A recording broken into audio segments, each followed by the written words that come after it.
Et si je vous disais qu'un roi africain, surnommé le dernier roi d'Abomey, osa défier l'une des plus grandes puissances coloniales de son époque, un roi fier, courageux, qui refusa de plier devant l'armée française, même quand tout semblait perdu. Un souverain dont les palais furent incendiés, dont les trésors furent pillés, mais dont la mémoire continue encore aujourd'hui d'inspirer tout un continent. Voici l'histoire du roi Béhanzin, le lion du Dahomey, symbole éternel de la résistance africaine.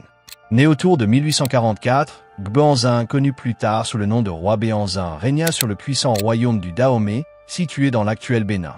Il fut le dernier roi indépendant d'Abomey, avant l'arrivée définitive du pouvoir colonial français. Sa vie, marquée par la fierté, la dignité et le refus absolu de la soumission, incarne l'esprit d'un peuple qui n'a jamais cessé de se battre pour sa liberté. Et si vous aimez redécouvrir ces grandes pages oubliées de l'histoire africaine, abonnez-vous dès maintenant pour ne plus manquer les récits des rois, des reines et des empires qui ont façonné notre mémoire collective. Car ici, on redonne voix à ceux que l'histoire a voulu faire taire. À la fin du 19e siècle, le Dahomey est l'un des royaumes les plus puissants d'Afrique de l'Ouest. Sa capitale, Abomey, est le cœur battant d'un État centralisé, hiérarchisé et redouté par ses voisins. Le roi y est à la fois chef politique, militaire et spirituel, entouré de conseillers, de prêtres et surtout d'une armée d'élite réputée dans toute la région. Parmi ses troupes, un corps impressionnant attire l'attention du monde entier. Les célèbres Amazones du Dahomey, ces femmes soldats disciplinées, intrépides, formées dès leur plus jeune âge à manier les armes et à défendre le royaume jusqu'à la mort. Leur bravoure fera plus tard trembler même les armées européennes. Mais à cette époque, le monde change. Les puissances européennes, réunies à la conférence de Berlin en 1885, se partagent peu à peu le continent africain. La France, déjà installée à Porto Novo et à Cotonou, cherche à étendre son contrôle sur tout le territoire dahoméen. Les tensions montent. Les diplomates se succèdent, les traités s'enchaînent, mais derrière les mots se cachent des ambitions bien plus vastes, celles de l'empire colonial français. C'est dans ce contexte tendu qu'un jeune prince du nom de Kondo grandit au palais d'Abomey. Fils du roi Glélé, il est formé dès son enfance à l'art du commandement, de la stratégie et à la défense des traditions du royaume. Fier, intelligent et déjà conscient du danger que représente la présence étrangère sur ses terres, Kondo incarne l'esprit indomptable de son peuple.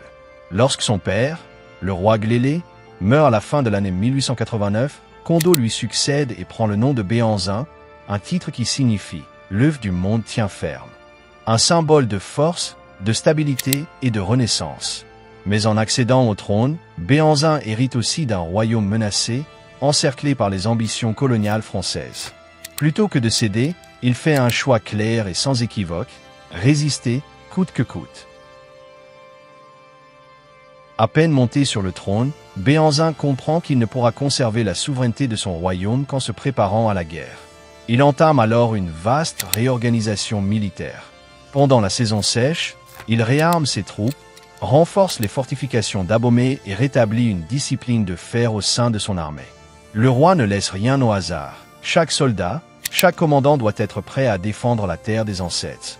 Le Dahomey dispose alors d'une armée redoutable, estimée à plusieurs dizaines de milliers de soldats. Parmi eux, un corps d'élite attire tous les regards, les Amazones du Dahomey. Ces femmes soldats, entraînées dès l'adolescence, sont réputées pour leur courage, leur endurance et leur fidélité absolue au roi. Elles ne reculent devant rien. Elles avancent sans peur, sabre à la main, criant le nom du Dahomey avant chaque bataille. Béhanzin leur accorde une place d'honneur dans son armée et dans son cœur. Pour lui, elles incarnent la bravoure et la loyauté du peuple dahoméen. Leur présence à ses côtés n'est pas seulement stratégique, elle est symbolique. Elle rappelle à tous que le Dahomey est uni, hommes et femmes confondus, pour défendre son indépendance. Conscient de la puissance technologique des Européens, Béhanzin cherche aussi à moderniser son arsenal. Il fait réparer des fusils, fondre des canons, renforcer ses lignes d'approvisionnement. Il sait qu'il ne peut rivaliser en artillerie, mais il compte sur la connaissance du terrain, la ruse et le courage de ses guerriers pour compenser cette différence. Dans son esprit, la liberté du Dahomey n'a pas de prix. Mais malgré les efforts du roi, les tensions avec la France atteignent bientôt un point de non-retour. Depuis des années déjà, les Français multiplient les pressions diplomatiques et les provocations.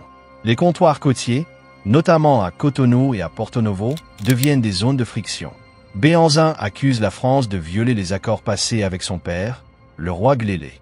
La France, elle, répond en envoyant des navires de guerre, des troupes et des diplomates qui exigent l'ouverture complète du royaume au commerce colonial.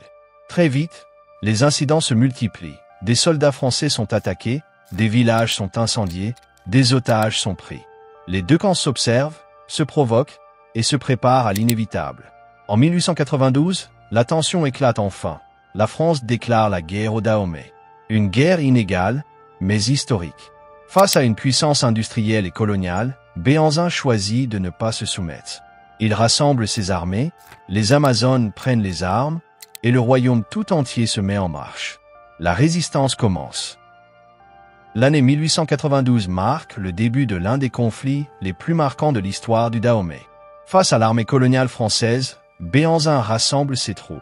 Plusieurs milliers d'hommes, soutenus par près de 1200 Amazones prêtes à combattre jusqu'à la mort.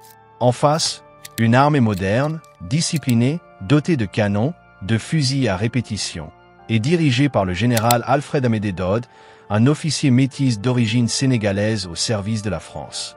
Les deux forces s'affrontent dans une série de batailles d'une rare intensité. Les combats sont féroces, sanglants, et se déroulent souvent dans la forêt dense où les Dahoméens connaissent chaque sentier, chaque recoin. Les Amazones mènent des assauts d'une bravoure exceptionnelle, chargeant les positions françaises malgré les tirs d'artillerie. Les témoins européens, stupéfaits, écrivent qu'elles combattent comme des lionnes. Mais la supériorité technologique de la France finit par faire la différence. Les Dahoméens se battent avec courage, mais face aux mitrailleuses, aux fusils modernes et à la discipline des troupes coloniales, les pertes deviennent considérables. Village après village, les forces de Béhanzin reculent, non pas par lâcheté, mais par nécessité. Le roi, lui, refuse d'abdiquer. Il continue d'encourager ses soldats, jurant qu'il ne deviendra jamais le vassal d'aucune puissance étrangère. Pendant 2 ans, la guerre fait rage.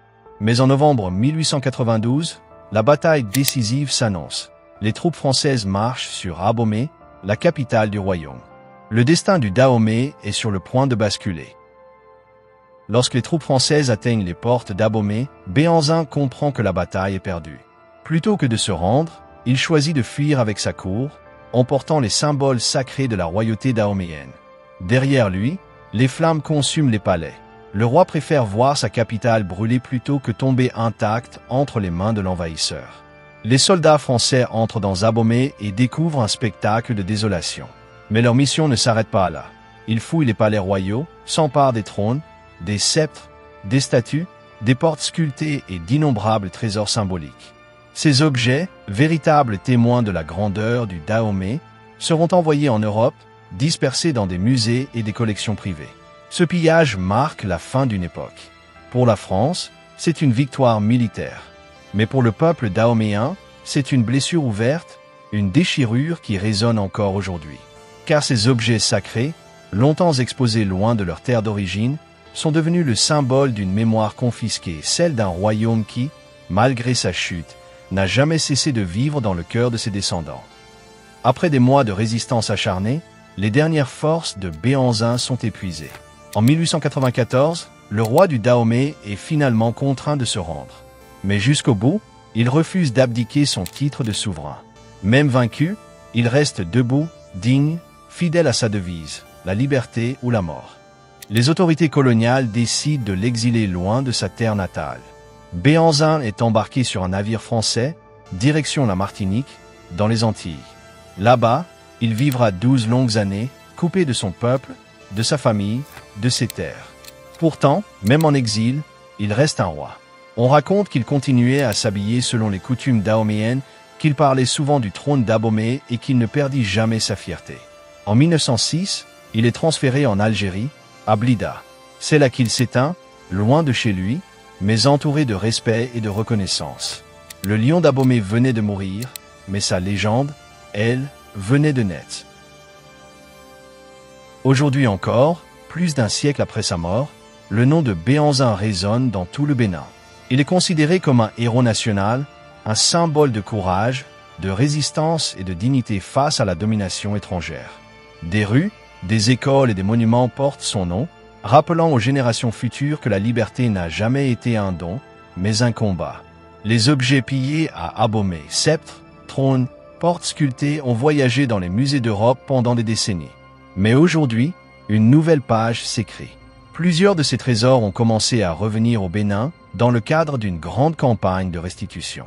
Le retour de ces œuvres n'est pas seulement culturel, c'est un acte de mémoire, une réparation symbolique envers un peuple dont on avait voulu effacer la grandeur. L'histoire du roi Béhanzin n'est pas seulement celle d'une défaite militaire. C'est avant tout celle d'un homme, d'un peuple et d'une civilisation qui ont refusé de plier face à l'injustice. C'est l'histoire d'une souveraineté contestée, mais jamais effacée. Et c'est surtout le témoignage d'une mémoire vivante, d'une résistance qui continue d'inspirer toute l'Afrique. Si cette histoire t'a touché, abonne-toi à la chaîne pour découvrir d'autres récits puissants, d'autres figures oubliées, d'autres royaumes qui ont façonné l'histoire du continent africain. Un simple geste, un simple clic pour faire revivre notre mémoire commune et la transmettre aux générations futures. Ici, l'histoire de l'Afrique reprend sa voix.